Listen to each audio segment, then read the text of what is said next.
morning, everyone. I am Jenry Nerigyao. So today I will tackle about the police management. So think of a local business like your corner grocery store. How is that? How is that business run? How it is organized and managed? Who tells the staff what to do and when to do it? Who supervises the different areas like ordering, stocking, cashiering, and accounting? So, all businesses must be organized and managed, including the police departments. For law enforcement agencies, this area is known as police management. Police management includes the administrative activities of coordinating, controlling, directing police resources, activities, and personnel.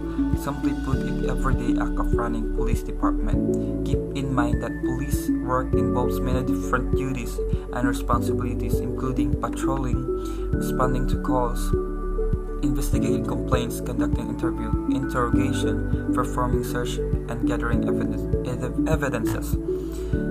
So it takes a lot of coordination and a lot of people in order to fulfill these duties. Therefore, successful police management is the key. So, department management style.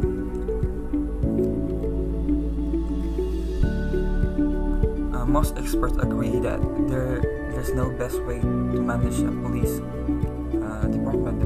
Different departments use different style. The management style is the way an entity runs its business. A police department's management style is largely dedicated by the type of municipality it serves. For instance, police departments in small towns are usually run differently from those located in big cities.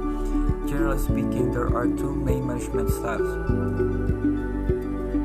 First is military and community policing. The military management style is policing uses the limited number of subordinates per supervisor and fixed hierarchy with centralized command. This means that decisions are made at the top of a hierarchy and flow downward. There's one main person, a chief, who's responsible for police decision. Because the hierarchy is the fix of all groups as a supervisor, everyone knows that whom they report. This style was the most popular through 1980s. So that is all about the police management. That's all. Thank you.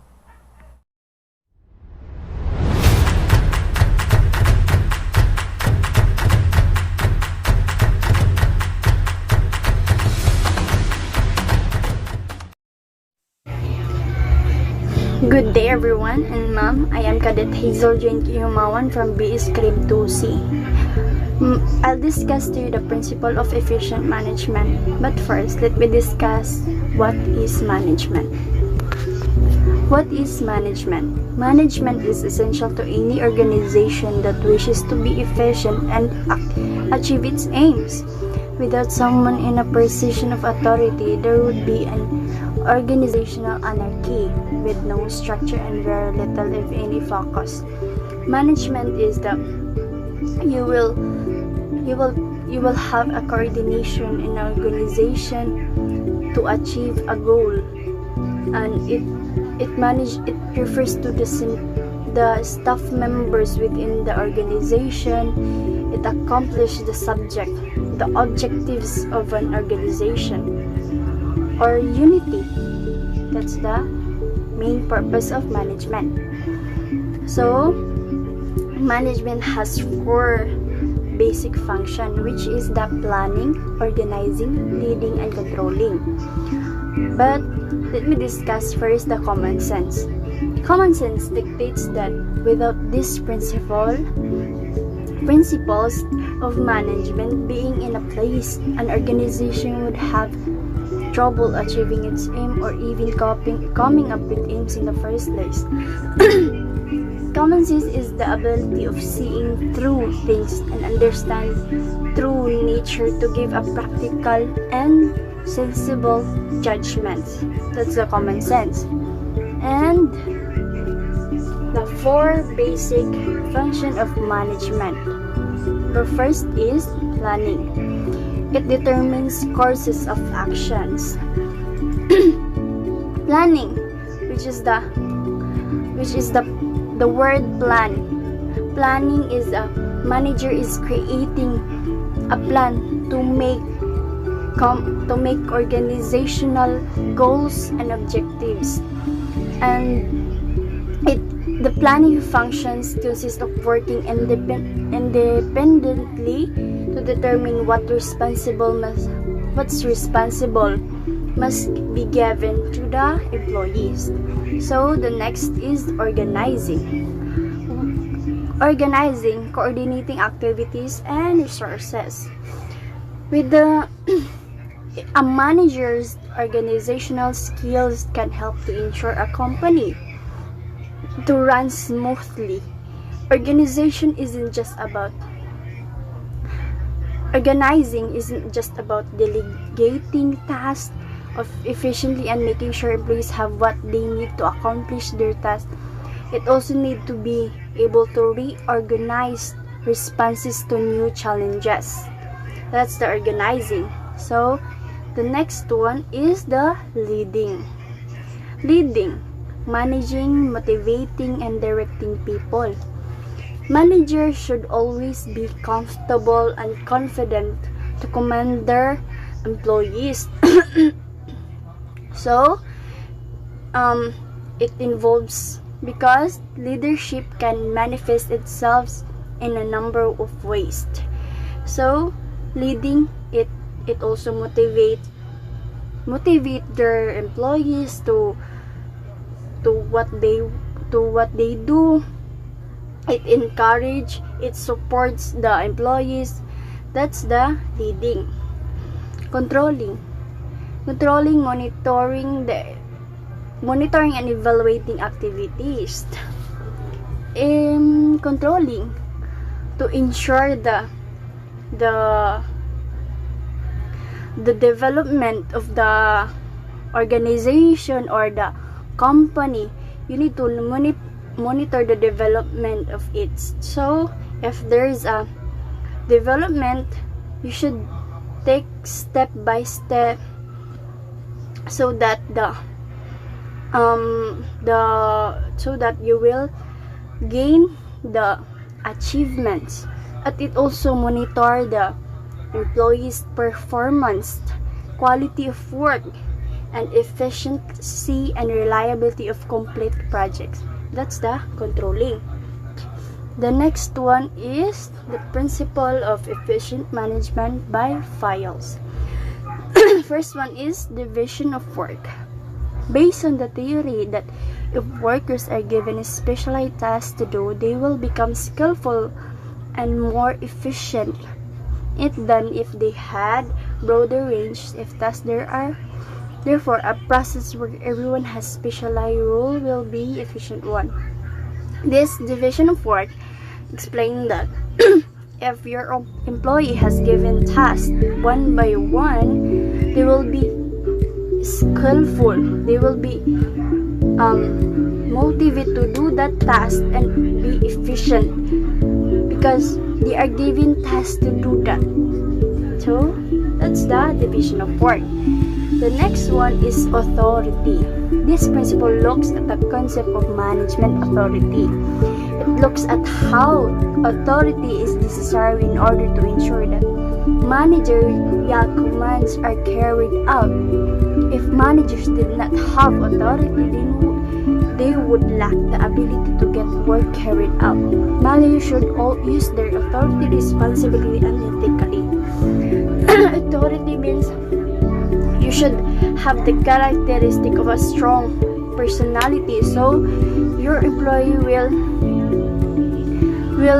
follow your commands, be responsible, and be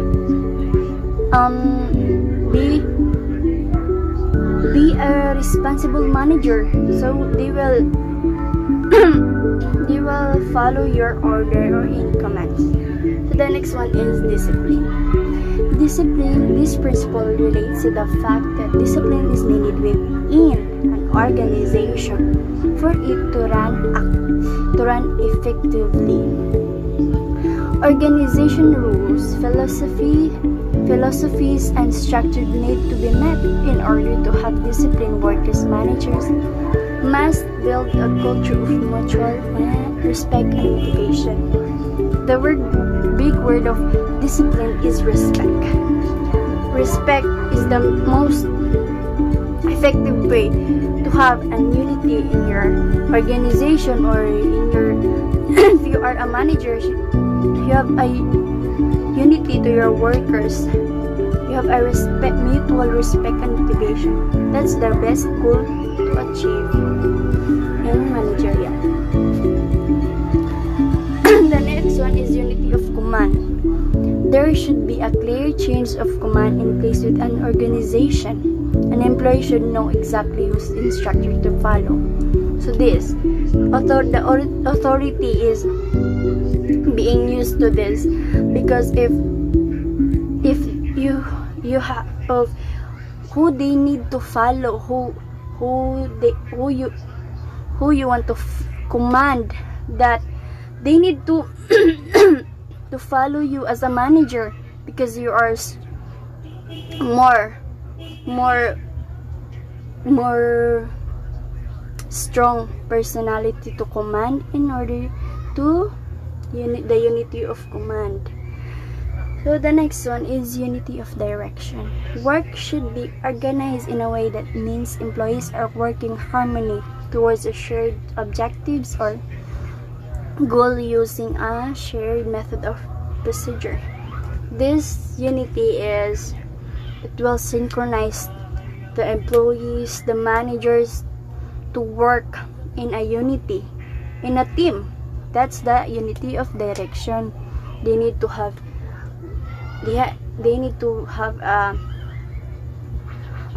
brainstorming to have a shared objectives, shared ideas.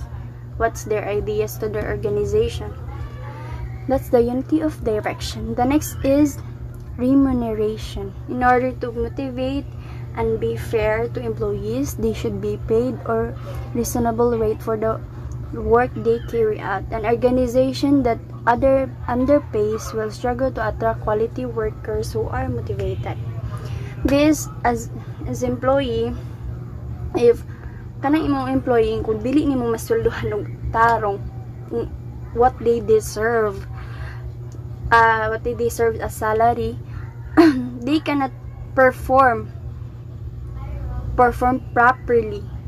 But if you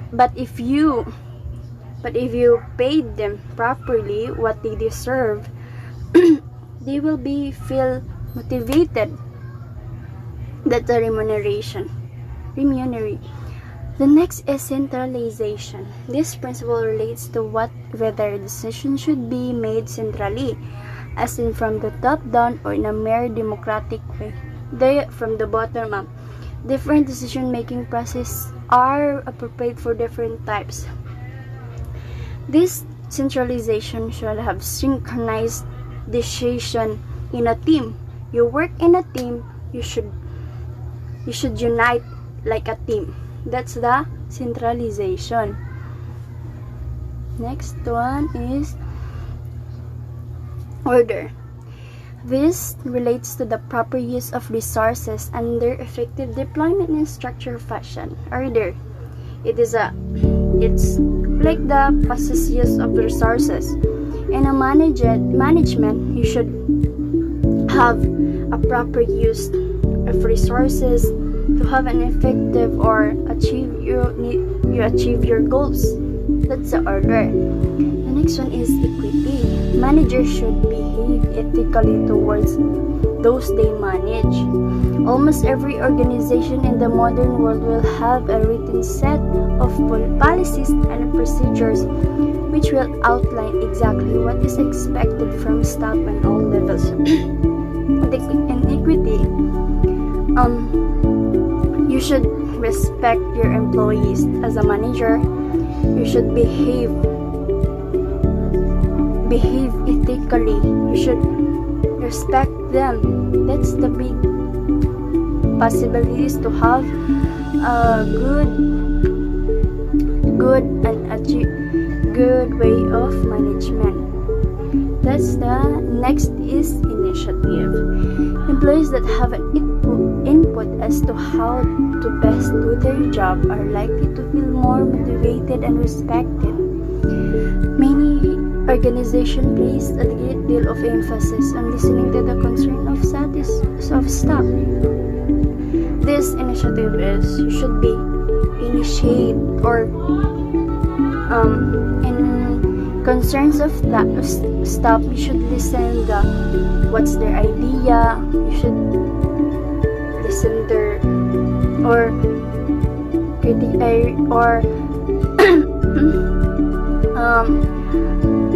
concerns their job, what's their job likely, and so that they will feel motivated and respected.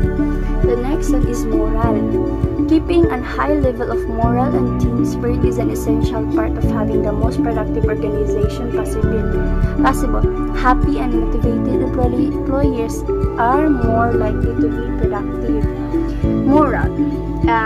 If a company is or organization is motivational, inspirational, more likely like happy, they are motivated to do that work, then you have a good set of goal.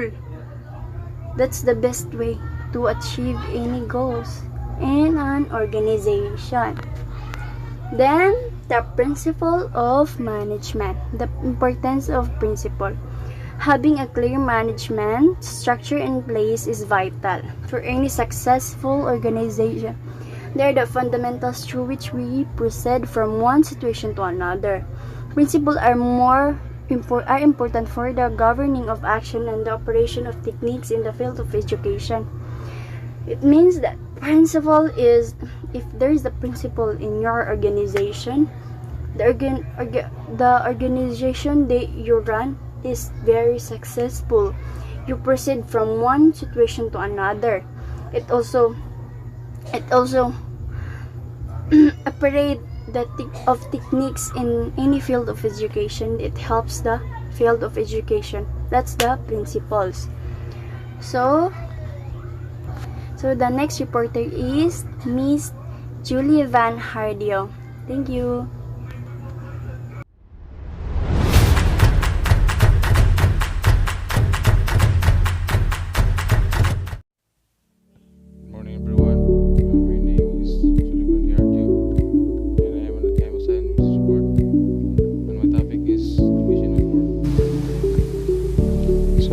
The division of work is the course of tasks assigned to and completed by a group of workers in order to increase efficiency.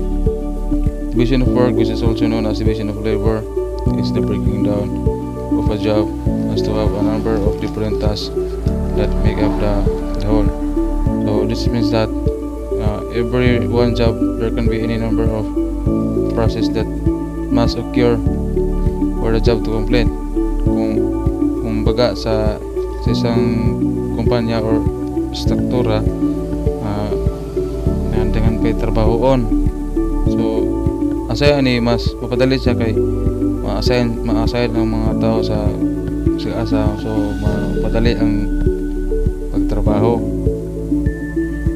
So next is the principle of division of work. This principle of management is based on the theory that if workers are given specialized tasks to do, they will become skillful and more efficient in it than if they had a broader range of tasks. Therefore, a process where everyone has a specialized role will be an efficient one. So, sampulan ni is kana sa construction, ang imong range kay kuan imong ranggo kay stillman. Sige mo stillman, kada adlaw mahanas mo imong trabaho. Hangtod sa pila pa ka mahanas imong trabaho, mahimo na kang kanang skillman, mo taas imong ranggo. So mo din nang ma-specialize ka o may mo din kang model or muangat pa imong ang imong ranggo. So matawag na ni kanila o kanang skillful or kuha na kayo, broad na kayo sa trabaho. So types of division of work, simple division of work. Simple short, when the production is split up into different workers come together to complete the work, but the contribution of each worker cannot be known. So complex division of work, this means division into tasks or complete processes. Example, mag-print or magbuhat og kanang t-shirt. So lain-lain ang mga assign na ay mag sizing, na ay mag bleaching or finishing. Kaya kung panalitan kung sa trabahoan, Paul isa mas mahitabo ana is dili mahuman or madugayan pa paghuman. So next is regional and international division of work. Ang regional means na mas noon na kayo sa diri sa atoa or kanang sa tubok na to bansa, sampol sa Mindanao, mas broad na kayo ang iyang kanang business. Di para sa international division of work na broad kasi sa tanan international. So kung magawas ng atong mga industry or sa padiha nga mga sektora or sa padiha nga mga butang, mas known na kasi or broad na kasi sa uban. So advantages of division of work, efficient mastery. So master na kayo nimo imong trabaho, skillful na kayo ka, mas ma-perfect nimo imong mga trabaho. So quicker training, dali ra ka maka cut on. So butang ka og kanang fast learner ina sa productivity, kanang dili ma sa imong oras kay nakagitrabaho, kailangan imong gitrabaho meaningful kay sa imong. So that's productivity. So this efficient allocation of workers, na mabahin ang mga tao ni sample sa isa ka cabin, lay ang ma-assign katong mga minus pa og kay balo. So na posibilidad nga itampo ang mga makabalo sa di makabalo aron makatuon ang mga di makabalo. So that's in our presentation. Salamat kayo. God bless.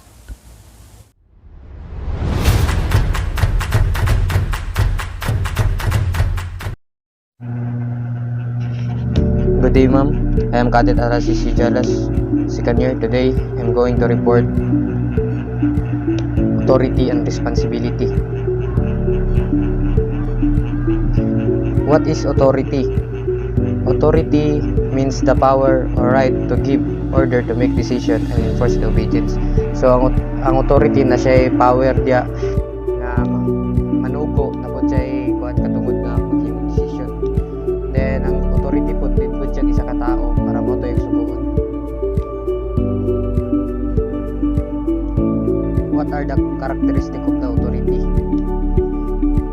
First is basis of getting things done. Authority provide the basis for getting the work done in the organization. It refers to the right to influence the behavior of others in an organization with the performance of the certain activities to meet defined objectives. So, ang basis of getting things done, ang authority daw need mag-provide ng mga basihan para ang trabaho sa organization will successfully done. So, dapat any behavior with the organization mulantaw sa main goal and to propose in order para ma-achieve ang objective on that particular things. So that is the basis of getting things done. Legitimate authority is accepted because it was some validity that is acquires the right to save performance from other. Such a right may be legal or formal, or it may be supported by tradition, custom, or accepted standard of authenticity. The authority of manager is given to him to influence the behavior of his subordinates based on his position of office in the organization.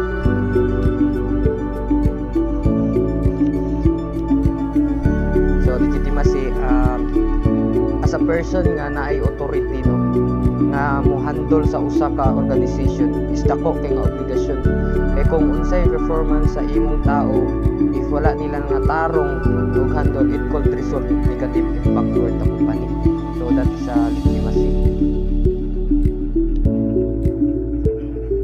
Next is decision making. The act or a process of deciding something, especially with a group of people. The project will acquire some difficult decision making. All members of organization have role in a decision making. So ang decision making pod is di pod na siya basta-basta. So before ka muhimo sa isa ka butang, dapat na kay decision making. Then all members sa organization napod na sila role para maghimo pod sila decision making. Kaya ang decision making is not easy. Before ta mohimo og isa ka butang, dapat na jud decision making. What is responsibility? Responsibility, the opportunity or ability to act independently and make decision without authorization. So kaning responsibility, nagkuha na ka, naglihok pa ka ba, bisag wa ka gisugo bitaw nga imo nang lihokon, gilihok na nimo. That is responsibility. What are the characteristics of responsibility? First is the characteristic of responsibility are going beyond the call of duty, going the right things even no one is watching. So ang responsibility pod is kuan jud na siya, responsibility person kana imong oras jud, call of duty, then imo na siyang gibuhat bisag way ni tan-aw sa imo. Mo na siyang characteristic of responsibility. The characteristic of responsible person is someone who dares to make a commitment. For example ani, so sa eskwelahan naigi ko ang instructor sa inyo nga kinsay maghimo ani, so ikaw mismo nag-volunteer ka nga ikaw ang mohimo ana. So ikaw ang ni-commit ato nga responsibility or gihatag sa inyo nga sa inyong instructor sa imo. That is a responsible person. Difference between authority and responsibility. First is authority. It's a legal right of the superior to command its subordinates. So kaning authority na siya right nga mo-command sa iyang mga nasasakupan, sa mga tao niya, sa iyang palibot, sa iyang mga nasasakupan. Responsibility is the responsibility of subordinates to complete the task assigned to him, his superior. So kaning responsibility, kung unsa man toy gi-assign sa iya, dapat iya tong humanon. Muna siyang responsibility, complete the task, humanon niyang task nga gisugo sa iya, sa iyang superior. Relationship between authority and responsibility. The authority has the power to give order to instruct to its subordinates that they may work. So ang authority mato siya, maghatag siya og order, then mag-instruct pod siya sa iyang mga tao nga mao ning buhaton. So responsibility means duties entrusted to a person at the time of delegation of the authority. So ikaw gisaligan ka mismo sa imong bossing.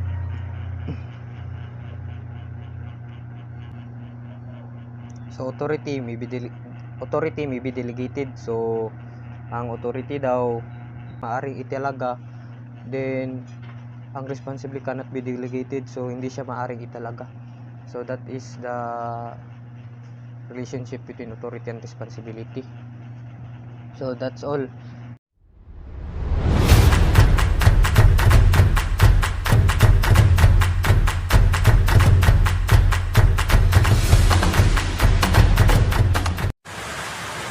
Hello, good day. Good day, ma'am. Good day, classmates. My name is Alexa Maika Sigumongkig. I am going to report what is discipline. So, diri na to matackle kung maka-benefits ba ta ma-improve ba nato atong discipline ug uban pa. So let's start. So this is the first slide. So what is discipline? So ang nakabutang dari is the word discipline is from the Latin word disciplina, meaning instruction and training. The practice of training people to obey rules or a code of behavior using punishment to correct disobedience. So, mao din na ang disiplina. So, ang discipline di ay gikan sa Latin word nga disciplina, meaning instruction and training. So, the main point here is to control, to train, mao na ang discipline. Both ipasabot sa discipline. So, kita magdurutanan nakabalo unsa ng disiplina.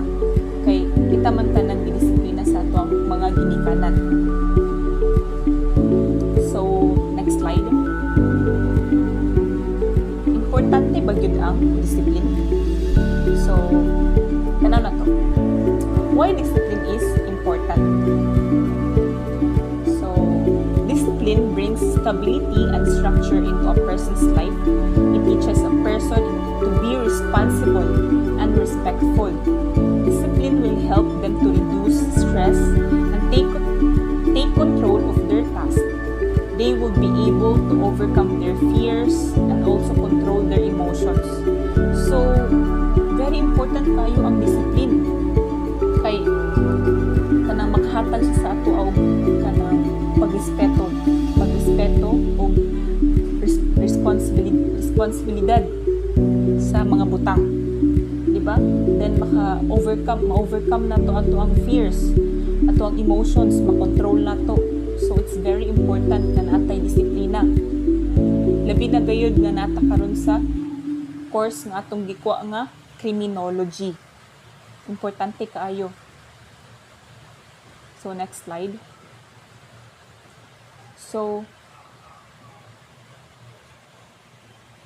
tungod kay importante man ang discipline, maghatag ko og 5 kabuok benefits sa discipline. 5 benefits of discipline. 5. So 1, discipline makes you feel good. Kay ngano makahatag man ang discipline og kanang makes you feel good man. Kay once nga maka-encounter ka og mga tao nga kuan negative vibes kaayo, mga lain kaayo, dapat mohatag ka og kanang positive, diba, sa ilaha para tsada imuhang comfortable kasi mong adlaw, diba, makahatag ka og positive vibes sa usa ka tao. So tungod na kay disiplina, matagaan nimo siya og positive vibes, diba? So second is discipline allow us to be able to set and achieve goals better. So tungod na kay disiplina, nakipangunaw na set na daan na mo sa imong kaugalingon nga inani akong buhaton nga ma-achieve ni nako. Kay naman kay disiplina, pero kung wala kay disiplina, wala kay mahimuan lang. Frustra imong pangunaw na is negative. Then third is discipline gives you a more positive outlook. So it's very important kayo ang discipline, no? Kay makahatag og positive outlook sa tuwa. Kay syempre wala may negatibo sa imuha. Syempre kanang imong mangpangunaw na i-disiplina man imong kaugalingon nga positive permit. So mao ang positive outlook. Then fourth, discipline helps you to avoid temptations. So very important yan kaayo, no? Importante gud kaayo ang discipline. example na lang kanang pagkaon, gusto ka mo kaon ana, ay dili sa ako i-save sa ko niya akong money. So nakay disiplina sa imong kaugalingon na avoid ka ana nga butang. Then discipline keeps you healthy. So example na lang no, kanang gitapulan ka nga mag-exercise,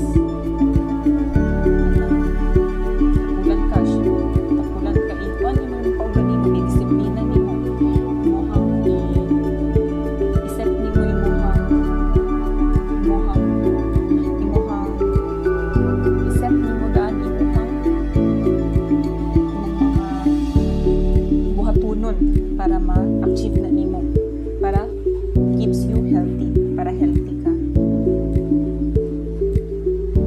Then naay goal sa discipline no, makita nato diha.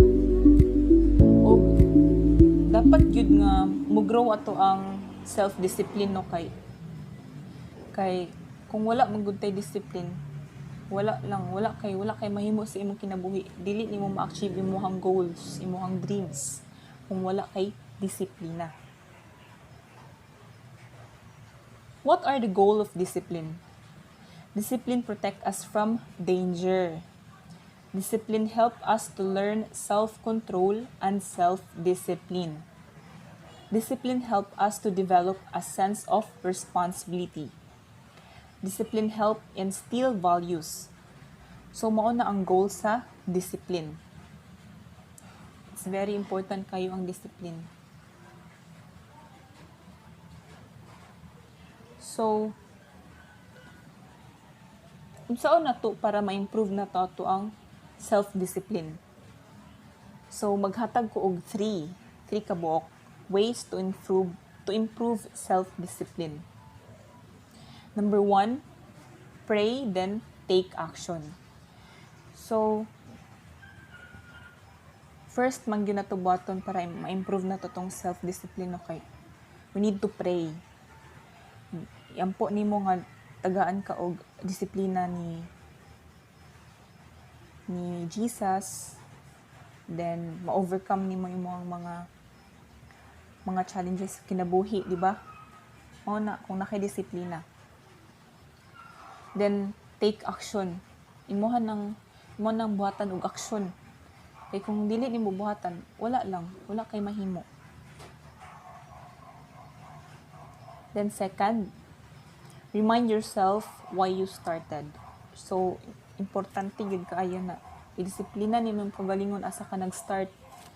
Dili nimo i-tolerate imong mind nga permanente na lang negative, di ba?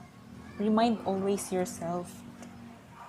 Then third is practice prioritizing.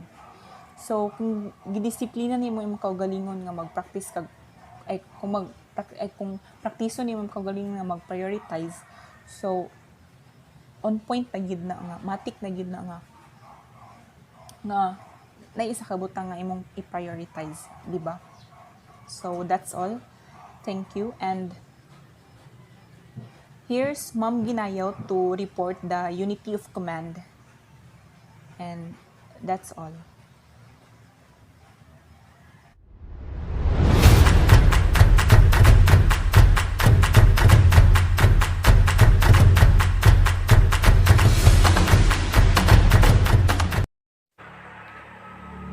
Good day everyone, especially to you Dam. I am Ada Rose Ginayaw. I am the one who report unity of command. Unity of command is a management principle that establishes a hierarchy where a subordinate reports or is only responsible to a single superior directly above their own position. The principle is important as it forms the basis of an incident management system. It establishes clear responsibilities and channels of communication. Ang unity of command, gihimo siya nga ng usa ka organization nga naay isa ka leader ang magdumala or magmando sa isa ka grupo aron hapsay ang dagan sa usa ka organization unity of command takes several forms. Under the principle of war, unity of command means that all the forces fall under one responsible commander. It requires a single commander with the requisite authority to direct all forces in pursuit of a unified purpose. Simply put, it means one mission, one boss. So, ang unity of command ko no, kanang dagan siya kanang form. So, kinahanglan ang isa ka commander or ang kanang isa ka leader sa isa ka grupo na siya yung otoridad nga mumando o na siya responsibilidad nga mugiya o ginsakto sa isa ka grupo para makabot nila ang ilang gusto makabot or ang ilang mission ilang makuha para hapsay ang dagan sa isa ka grupo. Dapat kung unsay imando sa kanang leader, dapat sundon po dayod sa mga member. Another aspect of unity of command is showing orders to subordinates as if the orders were our own. This is an important aspect of unity of command. Our life and work experiences shape how we think and act. Therefore, we may not always agree completely with the decisions of our superiors. However, once a decision is made to proceed a certain way, we owe it to our superior and all forces to follow the orders to the best of our ability. So, ang unity of command kanang ang pag-issue sa mando sa usa ka leader kanang dapat sundon gyud nato sundon gyud sa kanang mga member aron hapsay ang dagan sa grupo niya. Ang kanang mga member or ang mga kauban bisan dili permi mo agree sa kanang decision sa mga superior or sa nakataas o ranggo or na sa mas labaw sa atua, dapat sundon jud gihapon kay respeto nga sila ang commander. Dapat respetuhon kung unsa ang ilang desisyon o kailangan sundon nato sila sigon sa atong makaya o kanang dapat ang mga superior pod dapat nagid sila kaalam or kahibalo sa ilang kanang position as a leader kay para kita mag-guide pod nila sa sakto og ang mission dali ra siya makabut kay kanang kuan man ang commander kay naaman siya kuan kanang naman siya wisdom about sa iyang work mo nang dapat kita musunod ra gid sa boss aron mo nang gitawag din na one mission one boss mo na ang unity of command pod nga kanang kung unsay iingon mulihok ang tanan para madali ra. That's all.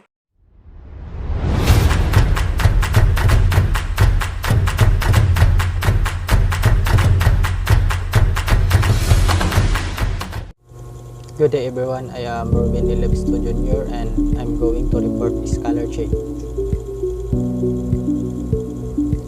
Scholar chain is the formal line of authority which moves from highest to lowest rank in a straight line. Ang scholar chain o kuno is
that this function were universal and that every manager performed those function their daily work. And for example, if this is in an organization, there are employees A, B, C, D, E, F, G, H, I at various posts. If employee C has to communicate with employee G using the scalar chain, the route should be like C, B, A, F, G. Thus, there will be 4 steps for the information to reach from employee C to the employee G. For example, gusto ka mo CA or cash advance sa company. Normal employee ra ka. Ang maghatag bingod sa CA is ang manager. So, kinahanglan ka mo kunik una sa coworkers nimo, then mangutana ka unya advisean ka sa imong coworkers na moadto sa imong contractor. Ang contractor dayon mao na siya ang moadto siya sa manager para sa imong request nga mag-CE ka. And that's all my report about scalar chain. Thank you and God bless.